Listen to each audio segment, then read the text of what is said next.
Here's something that breaks most people's brains the first time they hear it. When Cleopatra was alive, the Great Pyramid of Giza was already over 2,500 years old. Cleopatra did not live in some ancient, dusty, long ago version of Egypt. She lived closer in time to the invention of the telephone than she did to the construction of the Great Pyramid. The pyramids were already ancient history to the ancient Egyptians. That's how long this civilization actually lasted. Over 3,000 years. Not 3,000 years of the same king ruling, or the same empire coasting along untouched. 3,000 years of golden ages and total collapses, of god-kings and civil wars, of foreign invasions and stunning comebacks, of a heretic pharaoh who tried to cancel every god but one, and a final queen who gambled the entire kingdom on a Roman general and lost everything in one afternoon at sea. Empires rose. Empires vanished completely, and Egypt just kept going, kept rebuilding, kept reinventing itself, again and again and again. So how does a civilization survive that long? What actually held it together for 3,000 years? And more importantly, what finally tore it apart? That's what we're doing today. The entire history of ancient Egypt, from the moment one man united two kingdoms into one nation for the first time in human history, all the way to the moment a queen took her own life and Egypt became just another province of Rome. Stick around, because by the end of this, you'll understand why ancient Egypt isn't just the story of pyramids and pharaohs. It's one of the greatest survival stories in human history. Let's start at the very beginning, before Egypt was even Egypt. The first unification, Narmer and the birth of a nation, circa 3100 BC. Around 3100 BC, there was no Egypt as a country single. Instead, along the Nile, you had competing power centers, city-states like Hierakonpolis, Abydos, and Naqada in Upper Egypt, all jostling for dominance, all fighting for control of trade routes and farmland. Out of that competition, one man rose to the top, Narmer. Narmer wasn't just another regional chief. He did nothing in the region had ever done before.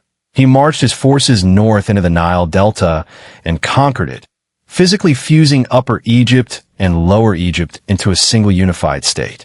We know this because of one of the most famous artifacts in Egyptology, the Narmer palette, which shows him wearing both the white crown of Upper Egypt and the red crown of Lower Egypt. Visual proof that for the first time in history, one ruler controlled both halves of the Nile. This is the moment the world's first centralized territorial nation-state was born. Narmer didn't stop at conquest. He established the ideological foundation that would define Egyptian kingship for the next 3,000 years. The idea that the pharaoh was the living embodiment of the god Horus on earth. He founded a royal necropolis at Abydos and built administrative centers that started linking Upper and Lower Egypt together as one functioning economy. Now, here's a fun wrinkle for the history nerds. Egyptologists still argue about whether Narmer is the same person the Greek historians called Menes, the legendary first king of Egypt. Some evidence points to Narmer's successor, Horus, being the true founder of Memphis. The most likely answer? Menes wasn't one person at all. He was a folk memory that blended Narmer's conquest with Horus's consolidation into a legendary single figure. Two real kings, remembered as one myth. Either way, the outcome was the same. Egypt existed now. One nation, one king, one Nile. But uniting a country is one thing. Making that unity last for 3,000 years? That required something bigger than an army. It required convincing every single person in that kingdom, from the vizier down to the farmer, that keeping the pharaoh in power was a matter of cosmic importance. And that idea would eventually build the most famous structures on the entire planet. The Old Kingdom. The Pyramid Age, 2686 to 2181 BC. Fast forward a few centuries, and Egypt has stabilized into something remarkable. A fully centralized monarchy, with a single royal family running the show, backed by a vizier who acted essentially like a prime minister, overseeing courts, treasuries, and public works. This is when Egypt starts building things that still make modern engineers scratch their heads. It starts with a king named Djoser. Up until his reign, Egyptian royal tombs were mud brick rectangular structures called mastabas, basically glorified flat-roofed bunkers. Djoser's architect, a man named Imhotep, had a radically different idea. Stack 6 mastabas on top of each other, each one smaller than the last, and you get something the world had never seen before. The Step Pyramid at Saqqara. 62 meters tall, made from roughly 330,000 cubic meters of limestone, built by a workforce of 5 to 10,000 seasonal laborers. Egypt had just invented monumental stone architecture, and it wasn't done. The next king in this story, Sneferu, took the pyramid concept and basically ran 3 separate experiments trying to perfect it. His first attempt at Mitam partially collapsed. His second attempt, now known as the bent pyramid, had to change its angle halfway up construction because the original slope was structurally unstable, giving it its strange kinked silhouette. But his third attempt, the red pyramid at Dashur, finally cracked the code, a smooth-sided, geometrically perfect true pyramid. Sneferu, in terms of raw stone volume moved, is actually the most prolific pyramid builder in all of Egyptian history. Most people have just never heard his name because his son gets all the credit. That son was Khufu, and Khufu used everything his father learned to build the single most famous structure on Earth, the Great Pyramid of Giza. Originally standing 146.6 meters tall, built from roughly 2.3 million blocks of stone, aligned to true north with a margin of error smaller than 1/15 of 1 degree. A level of precision achieved using nothing but star observations and plumb lines. Not modern GPS, not lasers, just discipline, mathematics, and thousands of organized workers. And here's a myth worth killing right now, because it's one of the most persistent false stories in history. The pyramids were not built by enslaved people. Archaeological excavations of the nearby workers' town of Hait El Ghurab found the remains of the actual builders. And they were fed prime cuts of beef. They received real medical care, including surgically set broken bones, and they were buried with honor in tombs right next to the monuments they built. These were paid, organized, native Egyptian laborers mobilized seasonally during the Nile flood when farming was impossible anyway. It was closer to a national employment program than a slave camp. Khufu's sons, Khafre and Menkaure, kept the pyramid tradition going at Giza, Khafre adding the Great Sphinx to his complex, Menkaure building the smaller third pyramid using imported red granite. But nothing lasts forever, especially not a system this expensive. By the later Old Kingdom, cracks began forming. Long-term climate shifts brought weaker Nile floods. Kings kept granting tax-exempt land to mortuary temples and priesthoods, which slowly drained the treasury. And then there was Pepe II, who ruled for an almost absurdly long time. So long that by the end of his reign, provincial governors called nomarchs had quietly turned their regional administrative posts into hereditary family fiefdoms, keeping tax revenue for themselves instead of sending it to the crown.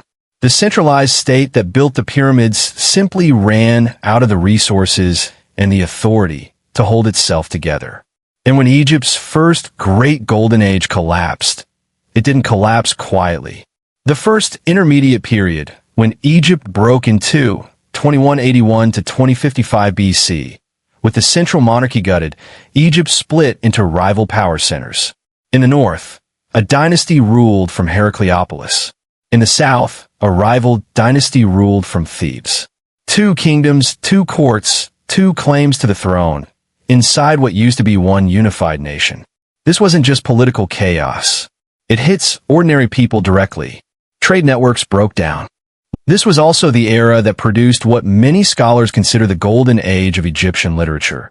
Stories like the story of Sinuhe, about a nobleman who flees Egypt in political panic and spends his life as an exile in the Levant before finally being welcomed home. It's a story about identity, homesickness, and belonging, and it remained a beloved literary classic for over 1,000 years after it was written. Think about that.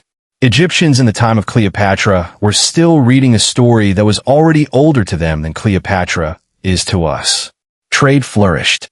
A genuine middle class began to emerge. Scribes, independent merchants, and master craftsmen who weren't nobility, but weren't peasants either.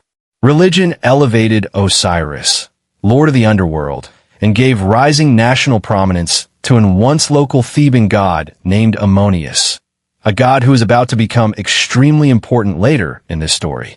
But by the late Middle Kingdom, the 13th dynasty began falling into the same trap so many Egyptian dynasties fell into: a rapid, unstable series of short-lived kings, each one weaker than the last. And weakness, in ancient Egypt, was always an invitation. This time, the invitation came from outside Egypt's borders entirely, and it would trigger a full military and technological revolution. The Hyksos, when foreigners took the throne, 1650 to 1550 BC. While the Egyptian monarchy was distracted by its own instability, something was quietly happening in the eastern Nile Delta. Levantine settlers have been steadily migrating in and establishing communities. Eventually, they didn't just settle, they took political control, founding their own royal dynasty at the city of Avaris. History remembers them as the Hyksos. Egypt was now divided into 3 zones at once. The Hyksos ruling the north from Avaris, a native Egyptian dynasty holding on in the center of Thebes, and the independent kingdom of Kush controlling the south from Kerma. The Hyksos, controlling the delta, sat on Egypt's Mediterranean trade routes, which meant Thebes literally had to pay transit tariffs just to move goods through what used to be their own country. Here's the part that changes everything, though. The Hyksos brought technology Egypt had never seen before. The horse-drawn war chariot, the composite bow, a laminated weapon of wood, horn, and sinew that nearly doubled effective firing range, and curved bronze swords called kopshes. For a while, this technological gap kept the Hyksos firmly in control. But the Theban kings in the south were watching, learning, and adapting.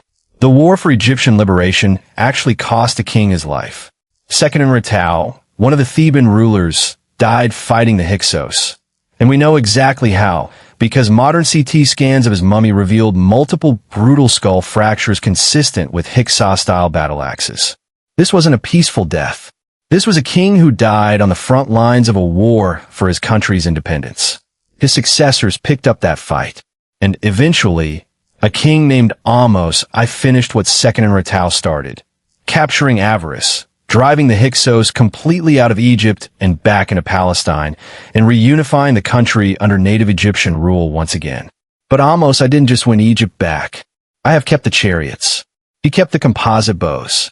He kept the bronze weaponry the Hyksos had brought with them. And he turned Egypt's own military into something it had never been before, a machine built for conquest, not just defense. That decision is about to launch Egypt into the most powerful chapter of its entire existence. The new kingdom rises, Hatshepsut and the warrior pharaoh, 1550 to 1425 BC. With Hyksos military technology now fully absorbed into the Egyptian army, the new kingdom became something Egypt had never truly been before, an empire. But before the empire expanded through conquest, it had one of its most unusual chapters, a queen who ruled as a king. Hatshepsut began as regent for her young stepson, Thutmose III, but eventually took on the full formal titles of pharaoh herself, ruling as senior monarch. Rather than pursuing aggressive foreign wars, she focused on trade, stability, and monumental buildings, including her stunning mortuary temple at Deir el-Bahari, and a famous trade expedition to the distant land of Punt, which brought back myrrh trees, frankincense, gold, and exotic animals. She built her legitimacy on claiming direct divine descent from the god Ammonius Ra himself, and she is remembered today as one of the most successful female monarchs in ancient history. But after her death, something colder happened. Decades later, her monuments were systematically defaced, her images chiseled off temple walls, her statues smashed, on the orders of Thutmose III. This wasn't random vandalism. It was political. It was a calculated move to erase any rival claim to the throne and secure the succession line for his own son. And once Thutmose III had full control, he became one of the most successful military commanders in ancient history. Over 20 years, he led 17 military campaigns, and he was never defeated in battle. His most famous victory came at the Battle of Megiddo, where he pulled off one of the boldest tactical gambles in ancient warfare, marching his entire army single file through the dangerously narrow Aruna Pass, a route his own advisors warned against, emerging in a surprise position right outside Megiddo's gates. The Canaanite coalition panicked, fled into the city, and Thutmose III laid siege for 7 months until they surrendered completely. By the time his campaigns were finished, Egyptian influence stretched all the way to the Euphrates River. This was the absolute territorial peak of the Egyptian empire, an empire built on chariots, composite bows, and lessons learned the hard way from the Hyksos occupation. Egypt was now the dominant power of its world, wealthy, feared, untouchable. And that's exactly the moment one king decided to blow the entire system up from the inside. Not with an army, but with a religious revolution nobody saw coming. The heretic king, Akhenaten and the One God, 1352 to 1323 BC. For as long as Egypt had existed, its religion was built on a massive, interconnected pantheon. Amuni-Asur, Osiris, Isis, Horus, to hundreds of gods, each tied to different cities, priesthoods, and centuries of tradition. Then Amenhotep IV took the throne and changed his own name to Akhenaten, meaning something like effective for the Aten. Akhenaten did something radical. He declared that only one god actually existed, the Aten, the physical visible disk of the sun itself. He shut down the temples of Ammonius, seized their revenue, banned traditional worship outright, and declared that he and his wife Nefertiti were the only beings on earth allowed to communicate directly with this god. Everyone else had to worship the Aten through the royal family. He didn't stop there. He abandoned Egypt's traditional religious capital entirely and built a brand new city from scratch in the desert, called Akhenaten, modern Amarna, dedicated completely to his new religion. This is considered the world's first documented case of state-enforced monolatry, essentially a forced single-god religion, predating other monotheistic traditions for centuries. But while Akhenaten was busy reshaping Egyptian theology, he was neglecting something far more dangerous to ignore: foreign policy. Diplomatic letters from this era, a cache of clay tablets called the Amarna Letters, discovered in 1887, revealed desperate messages from Egypt's vassal states in the Levant, begging for military support against invaders and rival kingdoms. Support that often never came. Egyptian imperial influence in the region began quietly eroding while the king focused on his religious project at home. When Akhenaten died, the backlash was immediate and total. His young successor, a boy king who would become one of the most famous names in human history, reversed everything. That boy was Tutankhamun, coming to the throne at around 8 or 9 years old. Guided by traditionalist advisors, Tutankhamun abandoned Akhenaten, moved the capital back to Memphis, reopened the temples of Ammonius, and issued what's known as the Restoration Stela, formally undoing his father's religious revolution. Egypt's old gods came back. The Aten experiment was over. Here's the strange part, though. In terms of current political achievement, Tutankhamun's reign was fairly minor. He died young, somewhere around age 18, and for over 3,000 years, history barely remembered him. Then, in November 1922, a British archaeologist named Howard Carter found something no one expected: Tutankhamun's tomb, completely intact, undisturbed by grave robbers for over 3,000 years. Over 5,000 artifacts, a solid gold funeral mask. And suddenly, this minor, forgotten pharaoh became the single most famous name in all of ancient Egypt. Not because of what he did while he was alive, but because of what he left behind. Modern DNA analysis has since confirmed exactly who he really was: the biological son of Akhenaten, born to a woman researchers identify as the Younger Lady, a mummy found in tomb KV35. With the religious chaos resolved and the traditional order restored, Egypt was ready for its next great warrior king, a man who would rule for so long and build so much that his name would echo through Egyptian history more than almost any other pharaoh. Ramesses the Great and the battle that changed diplomacy, 1279 to 1213 BC. Ramesses II inherited an empire that needed restoration after the disruptions of the Amarna period, and he spent the next 66 years making absolutely sure everyone remembered his name. The defining moment of his reign came early. The Battle of Kadesh, fought against the Hittite Empire under King Muwatalli II. This was one of the largest chariot battles in ancient history. Egypt fielded 4 divisions: Ammonius, Re, Ta, and Seth, roughly 5,000 men each, plus an elite reserve force called the Nearin. The Hittites countered with somewhere between 20,000 troops and up to 3,700 heavy 3-man chariots. Ramesses walked straight into a trap. Fed false information by captured spies, he advanced his Ammonius division ahead of the rest of his army to make camp, and the Hittites launched a devastating surprise chariot ambush that smashed straight through his Re division. For a moment, Ramesses himself was nearly cut off and overwhelmed, personally rallying his own bodyguard to hold the line until his Ta division and the Nearin reserves arrived, just in time to push the Hittite chariots back across the river. Militarily, it was a drawn at best. Egypt never actually captured Kadesh. But politically, Ramesses turned it into legend, plastering the story of his personal heroism across temple walls throughout Egypt. More importantly, this battle led to something history had never seen before: the world's first recorded international peace treaty, signed with the Hittites around 1259 BC, formally ending decades of conflict between the 2 superpowers of the ancient Near East. Ramesses II built at a scale that matched his ambition: the rock temples at Abu Simbel, the massive Ramesseum, a new delta capital called Pyramus, and the completion of the enormous hypostyle hall at Karnak, a space covering 5,000 square meters, supported by 134 giant columns. He is, by most measures, the most recognizable pharaoh of the entire New Kingdom. But every empire this large eventually faces a threat it can't outbuild or outnegotiate. And for Ramesses III, decades later, the threat arrived by sea. Ramesses III became pharaoh right as the entire Eastern Mediterranean world was collapsing around Egypt, a period historians now call the Late Bronze Age collapse. Major civilizations were falling one after another to a mysterious wave of raiders and migrants known as the Sea Peoples. Ramesses III met them head-on at the Battle of the Delta.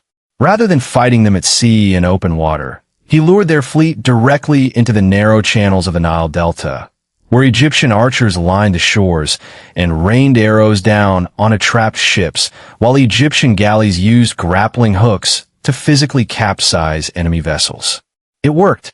The invading fleet was destroyed, and Egypt survived a collapse that wiped out other major Mediterranean powers entirely.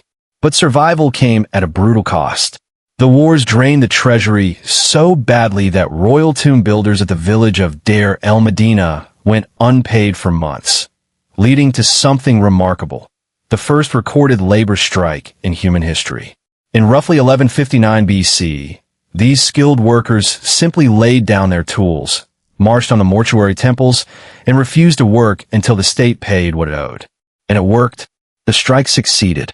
Ramesses III's own end was violent. For centuries this was debated, until modern forensic CT scans finally confirmed it directly. His mummy shows a deep throat wound severing his trachea and major arteries, along with a severed toe, hard physical proof of his assassination in what's known as the Harem Conspiracy, a palace plot to replace him with a different heir. His death marked the beginning of a long, slow decline. And this time, the cracks weren't going to be patched by another warrior king. Egypt was about to fracture again, and stay fractured for centuries. The third intermediate period, a kingdom divided 1069 to 664 BC. By the end of the New Kingdom, the economic strain of constant warfare, combined with the growing power of the priesthood of Ammonius, split Egypt in a new way. Secular kings ruled from Tanis in the north, while high priests of Ammonius effectively ran Thebes in the south as a religious theocracy. Egypt had one country, but two competing centers of authority. Over time, foreign-descended Libyan Meshwesh chieftains rose into power, ruling as pharaohs themselves.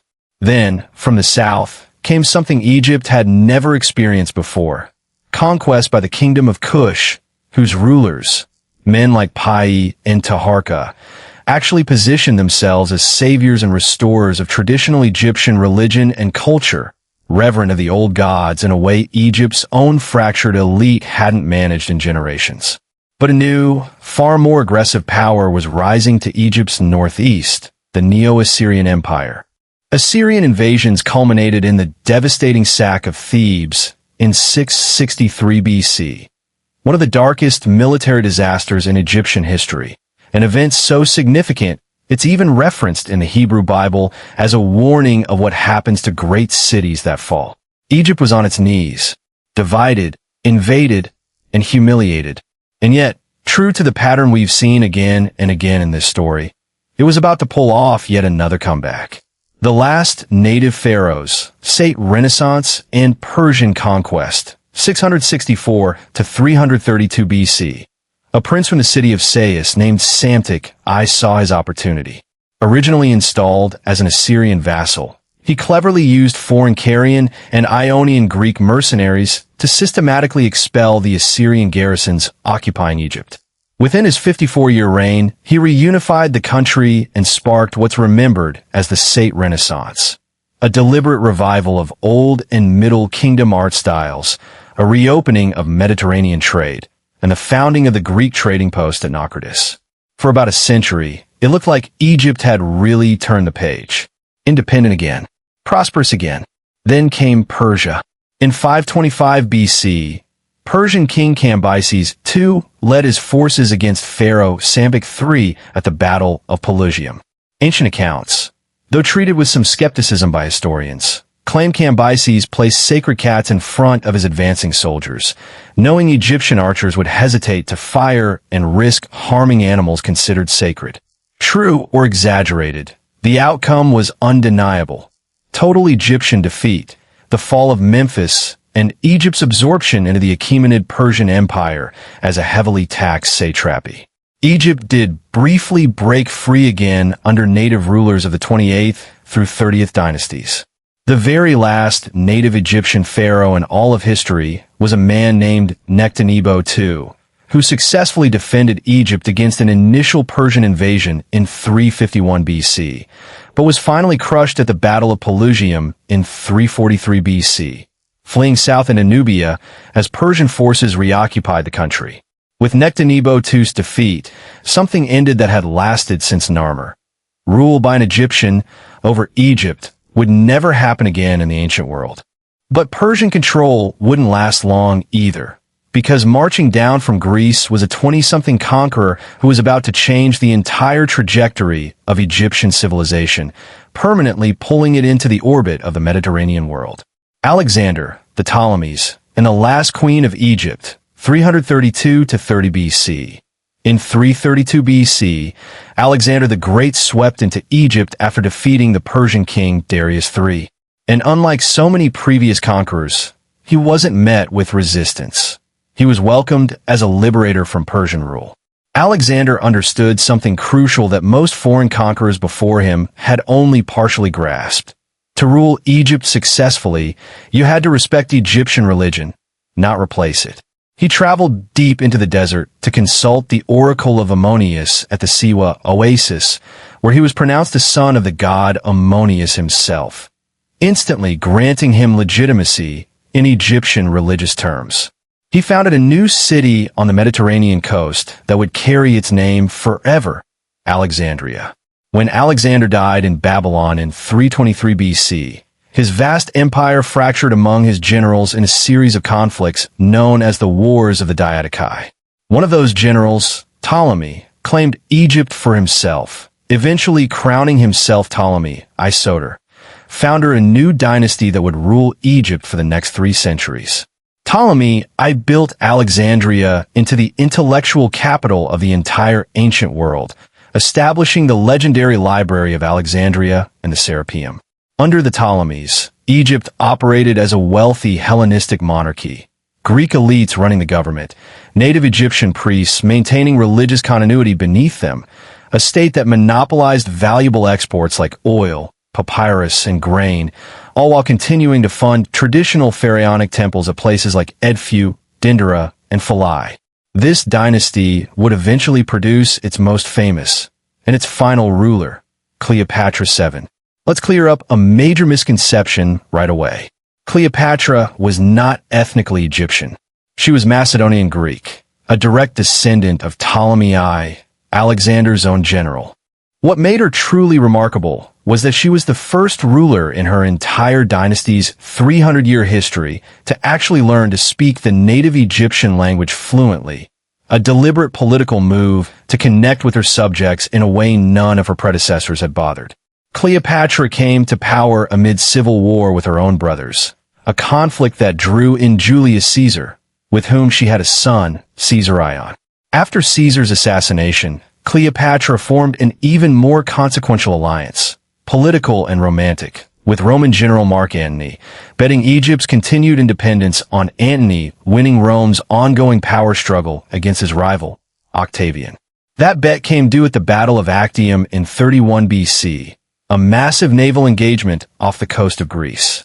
Octavian's fleet, commanded by Marcus Agrippa, managed to block Antony's heavier warships. Cleopatra broke through the blockade with 60 Egyptian galleys, with Antony following behind her, but their land forces, left behind, surrendered without a fight. It was over. Antony and Cleopatra fled back to Alexandria, and within a year, both had taken their own lives rather than being paraded through Rome as Octavian's captives. Cleopatra's son by Caesar, Caesarion, was executed on Octavian's orders shortly after. And with that, in 30 BC, Octavian formally annexed Egypt, not as a conquered kingdom to be ruled through a puppet king, the way Rome typically operated, but as his own private province, answerable directly to him. 3,000 years of pharaohs. 3,000 years of gods, pyramids, empires, collapses, and comebacks. All of it ended not with one dramatic final battle, but with a queen's private decision in a palace room in Alexandria. So what actually held Egypt together for 3,000 years? It wasn't luck. It was geography and belief working together. The Nile gave Egypt something almost no other ancient civilization had, a predictable, reliable agricultural surplus, year after year, which freed up enough people and enough resources to build monuments, fund armies, and run a genuinely sophisticated bureaucracy. And layered on top of that economic stability was Ma'at, the belief that keeping the pharaoh in power wasn't just politics, it was cosmic law.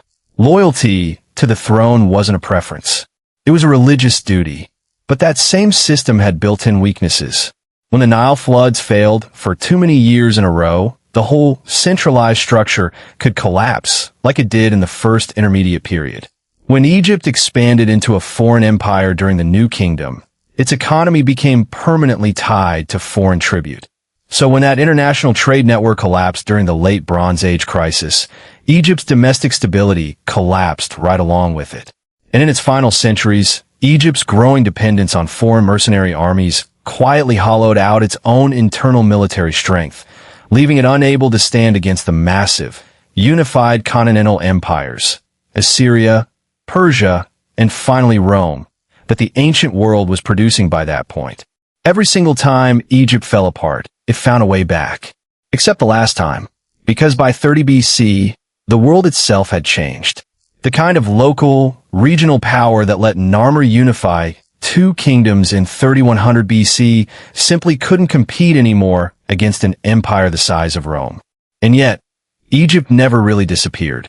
Its art, its religious ideas, its science, its architecture didn't die with Cleopatra. They fed directly into the Greco-Roman world that absorbed it, and from there, into the foundations of Western civilization itself. In a very real sense, we're all still standing in Egypt's shadow. Now here's the thing. We cover the entire political and military timeline of Egypt today, but there's an entire hidden layer to this civilization we barely scratched the surface of: how Egyptian women had legal rights that were genuinely ahead of their time, how the mummification process actually works step by step, and how modern forensic science is still uncovering secrets buried inside these mummies for thousands of years. If any of that sounds like your kind of rabbit hole, that's exactly the video I think you should watch next, because once you understand how these people actually lived day to day, the empire we just walked through hits completely differently. Go check it out, and I'll see you in the next one.